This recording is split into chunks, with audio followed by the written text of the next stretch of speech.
The first thing you need to do is download the software to your computer.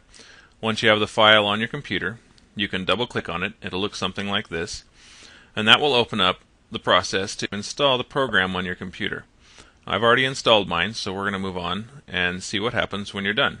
Okay, after you've installed the software on your computer, you'll come to a screen that looks like this. It'll have all these different boxes around, some charts in the middle, different ways to navigate. What you're first going to want to do is open up a demo account, and the window might pop up automatically, but if it doesn't, you click on File, you go to Open an Account. This is what comes up when you open up a demo account. You can put in the name of your demo, so we're going to put demo number 2, and then you fill in your information here, and then you select what leverage you want.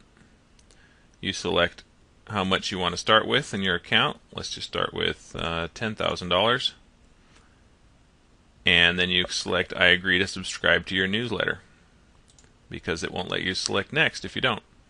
Once you hit next, it allows you to open up that account. You hit next again, and it gives you a login and password.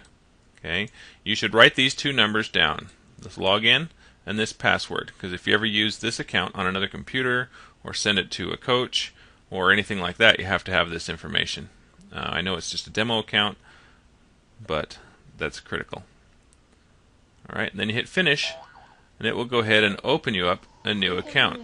It'll go through a bunch of noise on the bottom. And that is the installation and setup of a demo account for MetaTrader 4.